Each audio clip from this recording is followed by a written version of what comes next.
2024년 새해를 준비하며 하나님께서 주신 마음이 이제 Back to Basics입니다. 지난 성구 영신 예배 때 Back to Basics라는 주제를 가지고 그리고 세 가지 목표, 말씀으로 돌아가자, 기도로 돌아가자, 사랑으로 돌아가자, 이 세 가지를 함께 나눴는데 지난 성구 영신 때 함께 나눈 말씀이 총론이었다면 오늘부터 3주 동안은 강론에 해당하는 말씀을 함께 나누길 원합니다. 신앙의 기본기로 돌아가기 위해서 첫 번째 우리가 항상 점검해 봐야 될 것이 말씀입니다. 그 사람의 신앙은 말씀에 대한 자세가 어떠한가, 거기에서 거의 결론이 나는 거죠. 우리의 신앙생활은 말씀에 대한 태도다라고 할 수 있습니다. C.S. 루이스는 말을 하기를 인간의 존엄성이 가장 잘 드러나는 것이 무엇이냐면 인간이 가지고 있는 주도권이 아니라 반응을 어떻게 하느냐, 거기에 달려있다라고 말을 했습니다.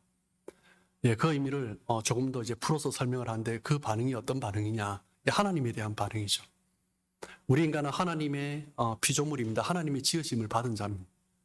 하나님께서 인도해 주셔야 우리는 바로 살아갈 수 있고 우리 인간됨을 유지할 수 있는 거죠. 그런데 자기 자신이 가진 주도권을 가지고 그냥 자기가 원하는 대로 살아가는 것이 인간의 존엄이 아니라 하나님이 어떻게 말씀하시고 우리에게 원하시는 것이 무엇인가 그것을 발견하고 그 반응을 하면서 살아갈 때 우리 인간은 존엄한 인간으로 설 수 있다는 것입니다. 우리 성도들은 하나님의 인도함을 받는 사람입니다. 그리고 신앙생활은 하나님의 인도를 따라가는 삶, 그것이 우리의 신앙생활이죠. 그렇기 때문에 하나님과 성도와의 관계를 구약과 또 신약에서도 마찬가지죠. 비유를 하는 것 중에 잘 비유하는 것이 무엇이냐면 바로 목자와 양의 관계입니다. 목자와 양의 관계하면 가장 먼저 떠오르는 시편이 있죠. 시편 23편 1절입니다. 우리 같이 한번 읽어보겠습니다. 시작.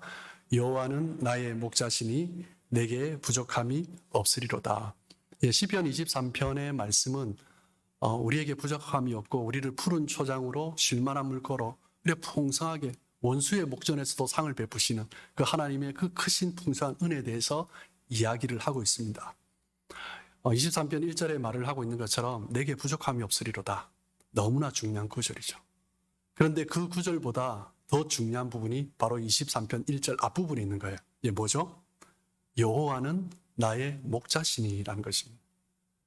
여호와께서 나의 목자면 끝난 거죠. 여호와께서 나의 목자인 것만으로도 우리는 이미 풍성함을 누리는 삶인 거죠. 그것이 그렇기 때문에 가장 중요한 포인트인 것입니다.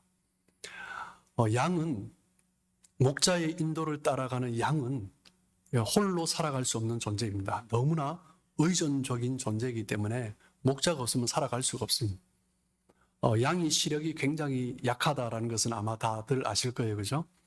3m 이상을 보지를 못합니다. 그냥 가시거리가 3m입니다. 그렇기 때문에 목자가 없으면 홀로 살아갈 수 없는 존재가 양인 거죠. 3m도 보지 못하는데 어떻게 목초지를 자기가 찾아가고 어떻게 시냇가를 찾아갈 수 있겠습니까? 그런데 양이 자기가 한번 해보겠다고 제 갈 길을 가버리면 그 양이 다다를 곳은 그 팔레스틴 지역이 대부분이 광야 아닙니까? 정말 조금의 목초지와 시냇물이 있을 뿐인데 그 양이 어떻게 찾아가겠습니까? 목자를 따라가지 아니하고 스스로 살아가는 양의 모습은 결론은 뻔한 것입니다. 메마른 광야 그리고 음침한 골짜기, 그것으로 갈 수밖에 없는 거죠. 그렇기 때문에 양은 목자의 인도를 따라가야 합니다. 우리 교회가 우리 성도들이 바로 그러해야 한다라는 거죠. 오늘 우리가 함께 읽은 본문 사도행전 6장에 보면 예루살렘 교회가 세워졌죠. 그러면서 부흥했습니다. 제자들이 많아졌습니다. 그런데 사람이 있는 곳은 어쩔 수 없는 것 같습니다. 완벽하지가 않습니다. 6장 1절에 보면 제자의 수가 많아졌는데 헬라파 유대인들이 자기의 가부들이 매일의 구제에 빠짐으로 히브리파 사람을 원망하니 교회가 성장했습니다. 너무 은혜롭고 좋죠. 사람들도 모여듭니다. 그런데 소외되는 사람이 생기는 거죠. 그런데 저도 목회를 해보면서 아무리 공정하게 한다고 할지라도 누군가는 소외감을 느껴요. 그런데 똑같이 일을 배분해 줘도 어떤 사람이 볼 때는 이 사람은 일을 줘야 하고 이 사람은 0.5만 줘도 된다는 거죠. 이미 불공정하다라는 거예요. 그런데 초대교회 때도 아마 그런 부분이 있지 않았을까라는 생각을 해보게 됩니다. 그래서 히브리파 과부들은 충분히 누리는 것 같은데 헬라파 과부들이 소외되는 것 같아요. 그래서 어떻게 반응합니까? 히브리파 사람을 원망하니라고 이야기하고 있습니다. 여기서 원망하다라는 단어는 히브리어로 공기스모스라는 단어를 쓰는데 이 단어의 뜻은 원망하다, 불평하다, 투덜대다, 중얼거리다 라는 뜻이 있습니다. 교회가 한참 성령으로 충만하고 은혜 받고 사람들이 모여들고 있어요. 믿는 자의 수가 제자의 수가 많아지고 있어요. 그러면 기쁘고 감사하고 즐거운 일만 나눠야 되지 않겠습니까? 그런데 원망거리를 찾는 사람이 있어요. 그래서 원망을 하기 시작하는 것입니다. 부정적인 말들을 하고 있는 거죠. 은혜 받은 사람은 뭔가 부족한 것이 보이면 자기들이 가진 것을 헌금을 하면서 없는 사람들에게 나눠주고 있는데 어떤 사람들은 이것이 제대로 안 나눠지고 있다고 불평하고 원망하고 있는 것입니다. 물론 사도들이 빈틈없이 공정하게 나누어 주었더라면 불평이 없을 수 있겠지만 어찌 그게 말처럼 쉽지 않죠.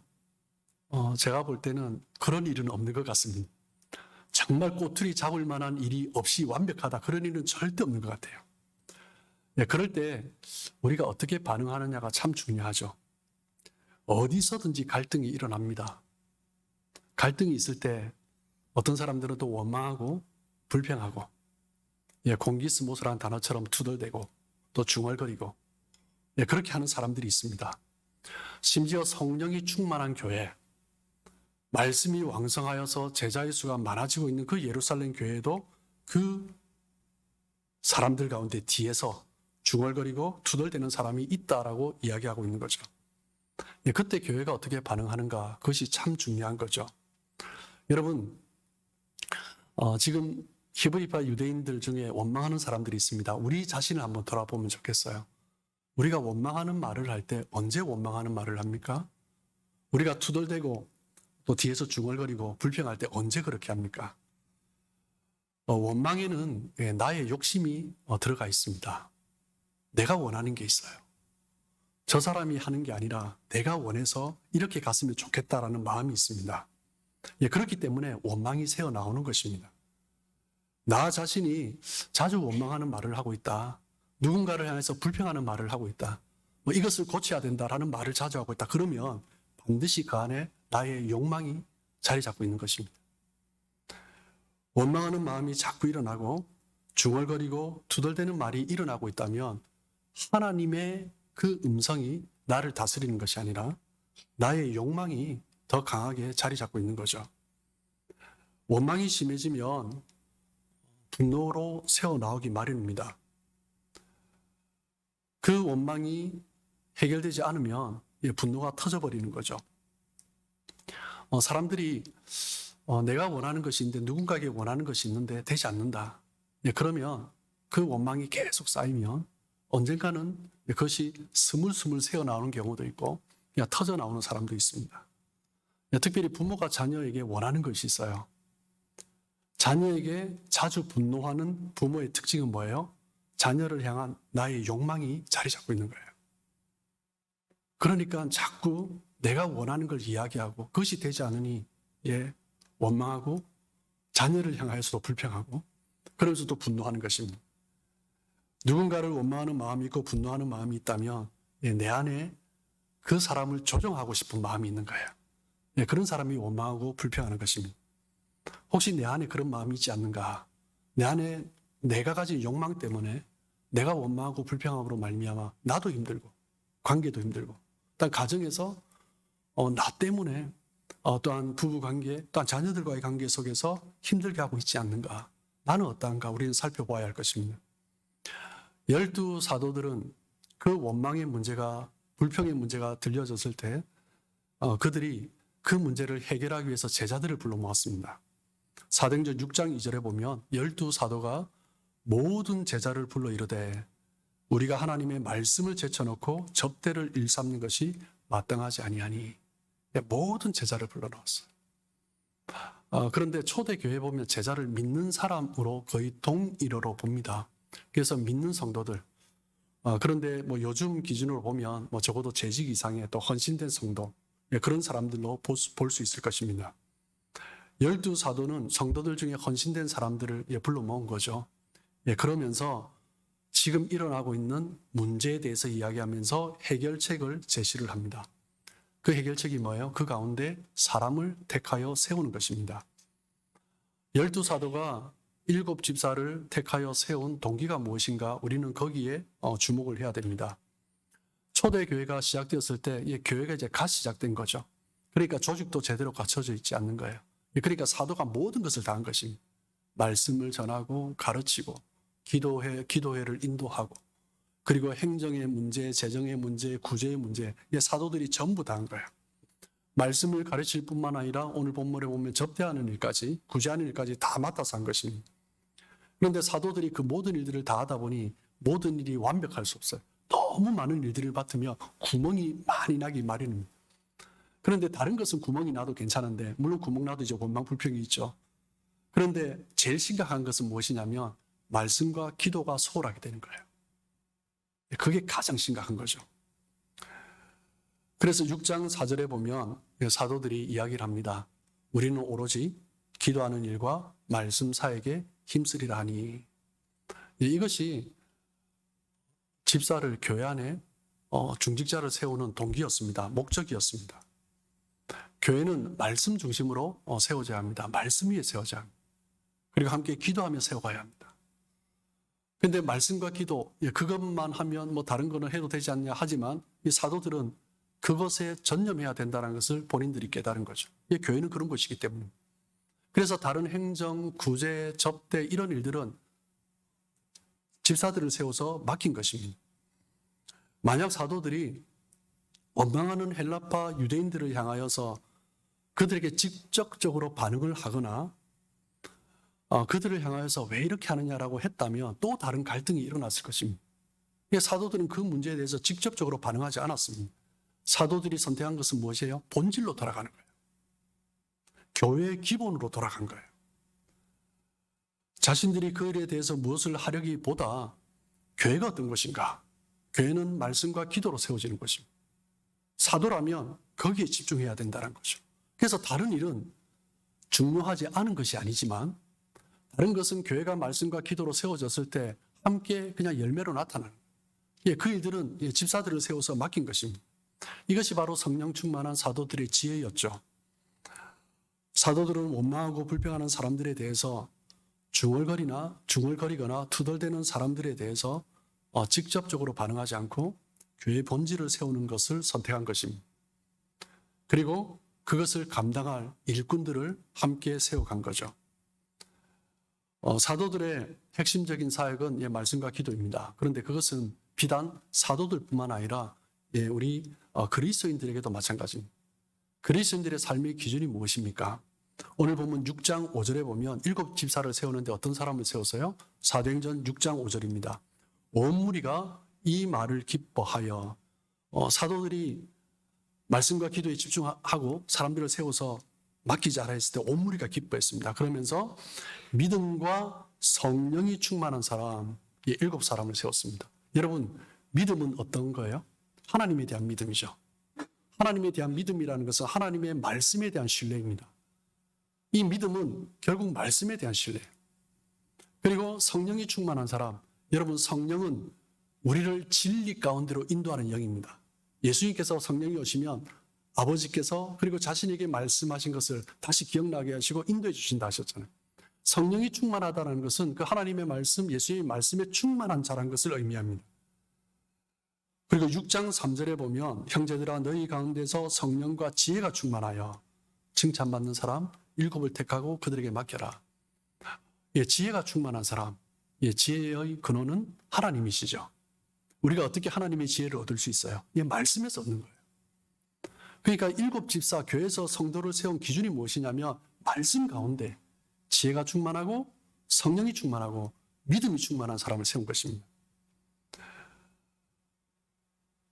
그렇기 때문에 그들은 그 하나님에 대한 신뢰가 있기 때문에, 하나님 말씀에 대한 신뢰가 있기 때문에, 환경이 아니라 그 하나님 말씀에 신뢰하면서 가르치고 설교하는 것은 사도들에게 맡기지만 그 말씀이 교회 안에서 행해지는 관점에 있어서는 집사들이 감당을 한 것입니다. 그 약속대로, 세워질 때 약속대로 그들은 헌신하면서 그들이 기도했던 대로 마음을 다하여서 최선을 다해서 섬긴 거죠. 그러자 어떤 결과가 일어났습니까? 사도행전 오늘 본문 6장 6절 7절 말씀을 보시면 사도들 앞에 세우니 사도들이 기도하고 그들에게 안수하고 세웠습니다. 7절에 그러자 하나님의 말씀이 점점 왕성하여 예루살렘에 있는 제자의 수가 더 심히 많아지고 허다한 제사장의 무리도 이 도에 복종하니라. 일꾼을 세운 결과입니다. 교회가 다시 안정을 찾아갔습니다. 사도들이 말씀과 기도 사역에 집중하고 다른 것은 맡긴 거죠. 집사들이, 중직자들이 그것을 감당하자 교회는 다시 안정을 찾아갔습니다.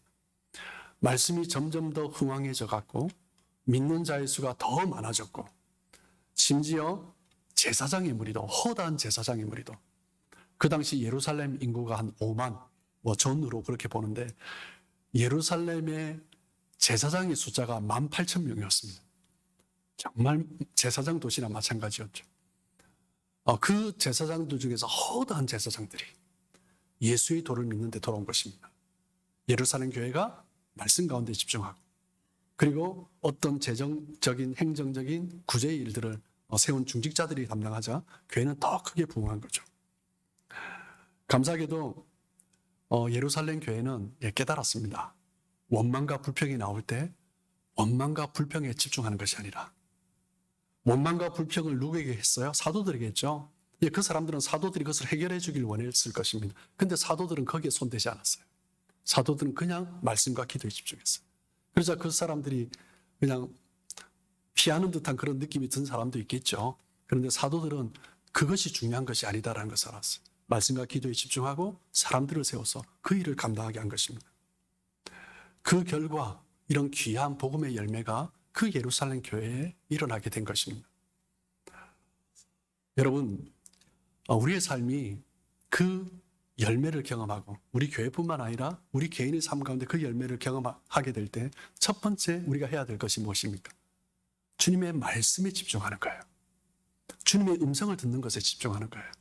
그래서 시편 23편 1절에 우리가 함께 읽었지만 여호와는 나의 목자시니 내게 부족함이 없으리로다.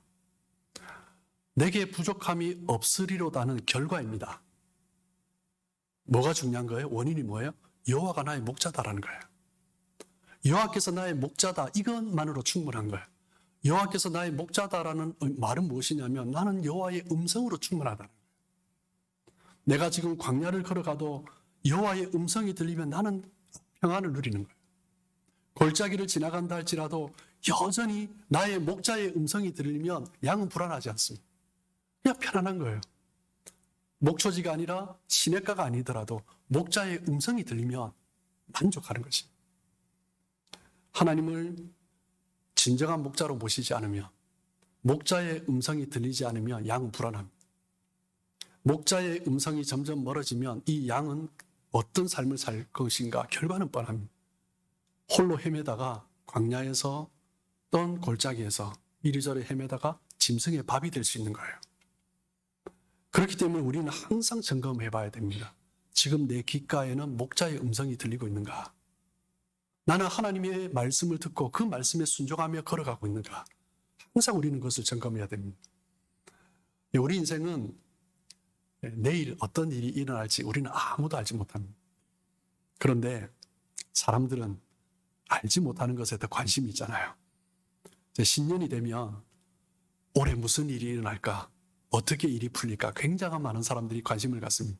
우리 교회 얘기는 아니고 다른 어떤 교회에 권사님들이 함께 점을 보러 간대요. 왜요? 너무 궁금하거든요. 사람들은 미래를 알고 싶어 하지만 미래는요, 우리의 영역이 아니라 초월자의 영역입니다. 우리가 행해야 되는 것은 무엇입니까? 그냥 음성을 듣고 순종하는 거예요. 창세기 12장 1절에 보면 하나님께서 아브라함을 부르실 때 너의 고향 친척과 아버지 집을 떠나라. 내가 너에게 보여줄 땅으로 가라. 보여줄 땅. 안 보여주신 거예요. 그냥 떠나라 하신 거예요. 우리는 언제 떠납니까? 어디에 가서 살지. 목적지가 정해져야 떠납니다. 그런데 하나님은요, 목적지도 안 정하시고 떠나라는 거예요. 어디를요? 내 고향을 떠나라는 거예요. 어디로 가요? 일단 떠나라는 거예요. 하나님은 우리의 순종을 보시고요. 그 순종 위에 우리가 어디로 가야 할지 이끌어 주신다라는 거예요. 그런데 우리는 자꾸 어디를 갈지 내놓으라는 거예요. 내가 순종할지 안 할지 그것을 보고 결정하겠다라는 거죠. 하나님은 아브라함에게 미래를 다 보여주지 않으셨습니다. 미래를 알 필요도 없었어요. 아브라함은 미래를 알려고 하지 않았어요. 왜요? 하나님의 음성이 들린 것만으로 만족했거든요. 그러니까 떠나는 것입니다. 미래를 주관하시는 분의 인도를 받으며 되는 거죠. 하나님의 말씀에 대한 순종이 먼저이고 그 이유는 하나님이 이끌어 가시는 것입니다. 하나님이 어떻게 이끌어 가실까? 나는 몰라도 돼요. 하나님이 이끄시니까, 내가 신뢰하는 그분이 이끄시니까 그것으로 만족하는 것입니다. 그렇기 때문에 또 예수님도 내일 일을 염려하지 말라라고 말씀하셨습니다. 우리가 왜 내일에 대해서 염려합니까? 불안하기 때문이죠. 내일이 어떤 일이 일어날까? 불안한 거예요. 왜 불안합니까? 하나님의 인도하심에 대한 확신이 없는 거예요. 내일 나의 앞길 이런 은혜를 주시옵소서 하고 불안한 거예요. 하나님이 나의 기도를 응답해 주실지 확신이 없는 것입니다. 하나님이 나의 인도자로 인정하지 않는 거예요. 그러니까 염려하는 것입니다. 여러분, 좋은 양은 어떤 양입니까? 머리가 좋아서 다른 양들이 알지 못하는 어디에 가면 목초지가 있고 어디에 가면 시냇물이 있는 영리한 양이 좋은 양입니까? 아니요, 그렇지 않습니다. 자기 스스로 잘 찾을 것 같지만 목자의 음성이 들리지 않으며 목자의 음성을 들으면서 갈 때는 잘 갈 것 같습니다. 그런데 목자가 없이 혼자 가면요, 예의가 달라지는 거예요.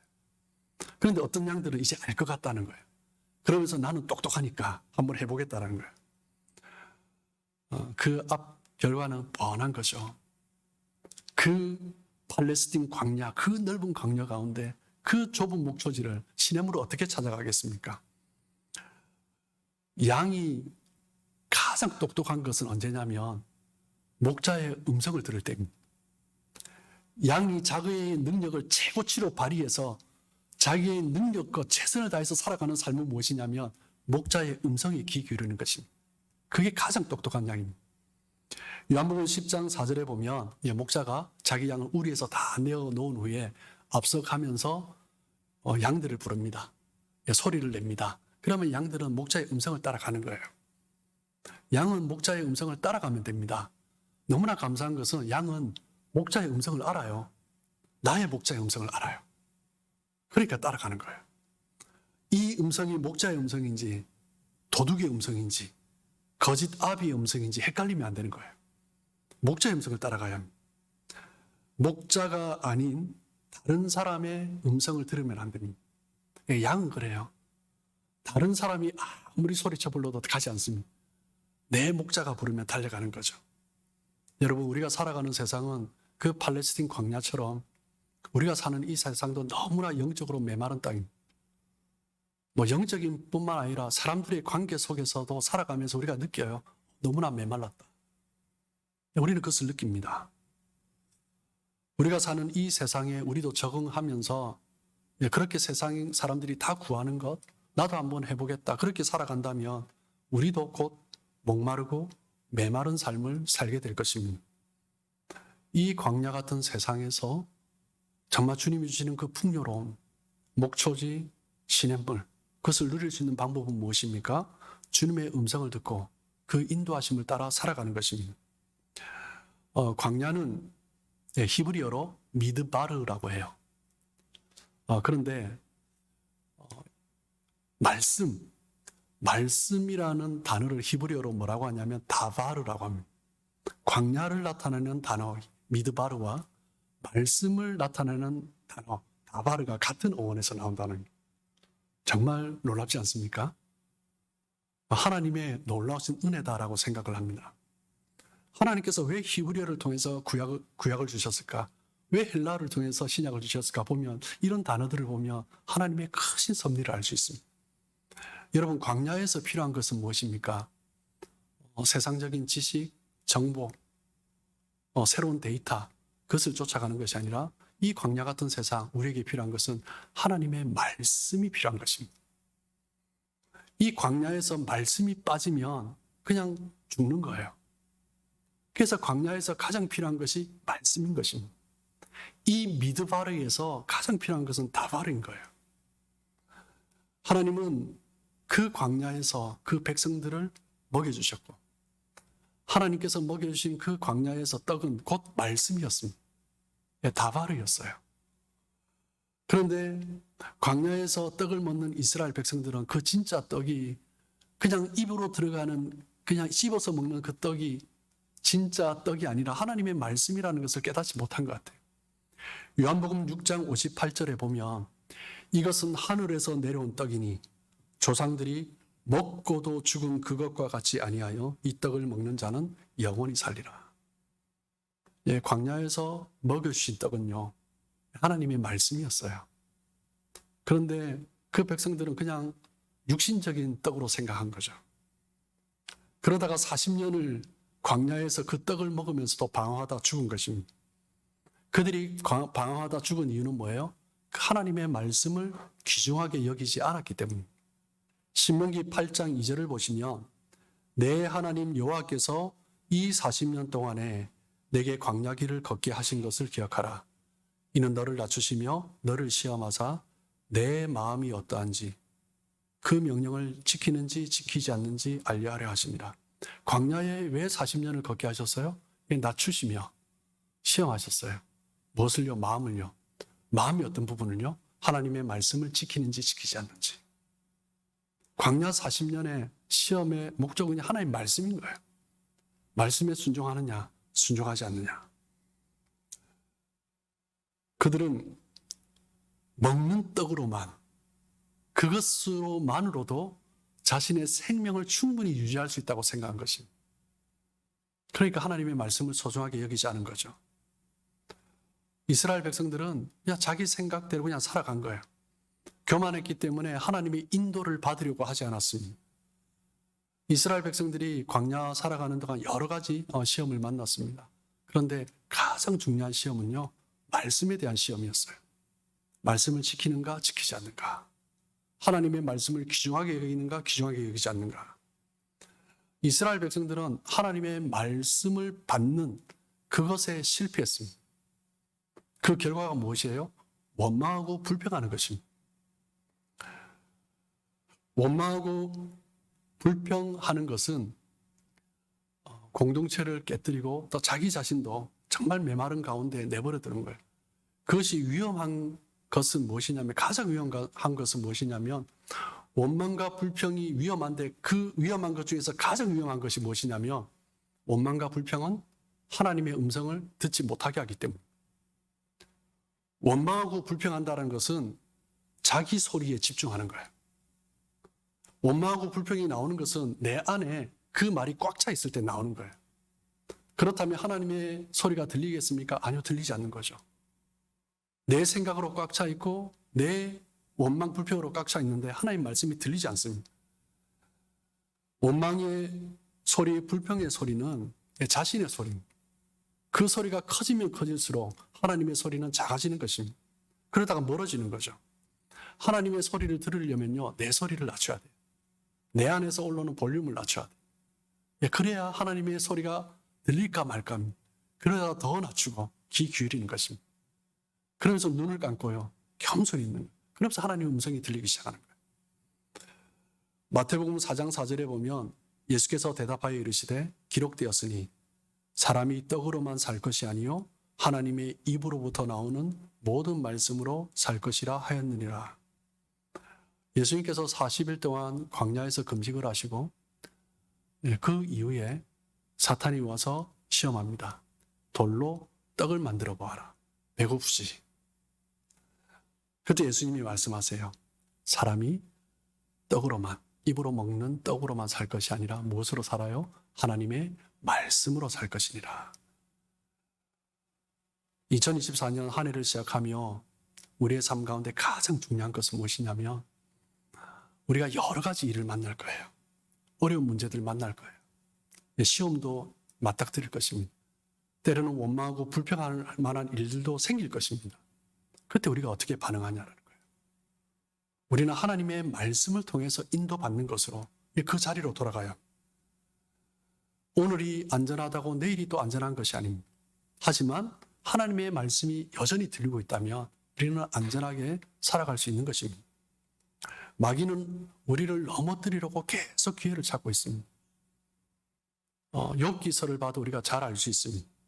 욥을 한순간에 절망의 골짜기로 나락으로 떨어뜨려 버립니다. 요셉의 인생을 보아도 그렇습니다. 자기의 선택과 관계없이 요셉은 불행한 삶의 연속이었습니다. 다윗의 삶을 봐요. 기름 부음을 받았는데 그 이후에 나타나는 삶의 모습은요, 사울 왕에게 쫓겨가는 거예요. 광야에서 이리저리 헤매는 것입니다. 도망자의 삶을 살아가는 것입니다. 예수 잘 믿는다고, 기름 부음 받았다고, 내가 아무런 문제를 일으키지 않고 죄를 일으키지 않았다고 문제가 없는 것이 아닙니다. 예수 잘 믿어도 어려움을 겪습니다. 정말 우리의 신앙의 모습은 그 이후에 우리는 어떻게 살아갈 것인가? 어떤 문제가 왔을 때 어떻게 판단할 것인가? 그 어떻게 지혜로운 분별력을 가질 것인가? 그것이 중요한 거죠. 세상에는 거짓된 진리로 도배되어 있습니다. 세상에서는 매력적인 것들이 너무나 많습니다. 거짓일수록 더 많이 꾸며진 것일수록 더 매력적으로 보입니다. 세상이 그렇습니다. 그래서 요한복음 10장 10절에 보면 도둑이 오는 것은 도둑질하고 죽이고 멸망시키려는 것뿐이요 내가 온 것은 양으로 생명을 얻게 하고 더 풍성히 얻게 하려는 것이라. 양들이 잘 속은 것 같습니다. 도둑이 위장하고 오는 거죠. 왜 우리가 고생합니까? 왜 양들이 고생합니까? 분별력이 없어서 그런 것입니다. 하나님의 인도인지 사탄의 인도인지. 사탄은 거짓의 아비입니다. 그 사탄은 에덴 동산에서 아담과 하와 때부터 우리에게 거짓을 말을 했습니다. 그런데 그 거짓에 포장된 어떤 좋은 것에 넘어가면 시간이 지난 이후에 사탄의 유혹이었구나 라고 깨달을 때가 너무나 많습니다. 헛된 혈과 육의 싸움을 하면서 이미 버스는 지나갔는데 이러지도 저러지도 못하고 그 자리에 그냥 주저앉아 있는 것입니다. 에덴 동산에부터 시작된 그 사탄의 강교한 거짓말은 지금도 계속되고 있습니다. 사탄의 목표는 무엇입니까? 우리를 하나님에게서부터 떨어뜨려 놓는 거예요. 우리를 하나님의 음성을 듣지 못하게 자꾸 멀어지게 하는 것입니다. 하나님의 말씀을 의심하게 만들고 복음을 왜곡하고 거짓된 복음을 쫓게 하는 것이 사탄의 목표인 것입니다. 하나님의 말씀보다 눈에 보이는 입으로 먹는 떡을 더 욕망하게 만드는 것이 사탄의 방법입니다. 우리의 결핍을 스스로 해결할 수 있다라고 우리에게 헛된 자존감을 일으켜주는 것이 사탄의 방법입니다. 그렇기 때문에 우리가 이 땅을 살아갈 때 우리가 늘 돌아봐야 될 것은 철저하게 성령의 인도함을 받아야 한다는 거죠. 성령의 인도함을 받을 때 진리의 그 말씀 가운데로 우리를 이끌어 가시는 것입니다. 우리가 말씀 안에 살아갈 때 분별력이 생깁니다. 말씀의 빛이 비추어지면 거짓된 것이 다 드러나는 거죠. 다른 방법은 없습니다. 말씀 가운데 비춰보는 것입니다. 한 해 동안 우리는 다양한 환경 가운데 거하게 될 것입니다. 그때 우리에게 필요한 것은 무엇입니까? 우리의 선택이에요. 이 상황보다, 이 문제보다 크신 하나님, 그 하나님의 말씀에 돌아가는 거예요. 상황에 반응하지 않고 사람들의 말에 반응하지 않고 나는 말씀 가운데 서는 것입니다. 그럴 때 우리는 다시 신앙의 모습으로 설 수 있는 거죠. 신앙의 태도는, 신앙생활은 어디에서부터 결정되는 거예요? 말씀에서부터 결정되는 거예요. 말씀을 어떻게 대하느냐, 말씀에 대한 나의 태도가 신앙의 전부인 것입니다. 다른 어떤 것보다 말씀에 더 귀 기울이시는 여러분들 되시길 주님의 이름으로 축복합니다. 너는 배우고 확신한 일에 가라. 올해를 살아가면서 우리가 첫 번째 붙들어야 할 것은 우리 나이가 배운 말씀, 그 말씀에 확신을 가지고 그 말씀 안에 거해야 됩니다. 그럴 때 우리의 삶이 더 견고하게 되는 거예요.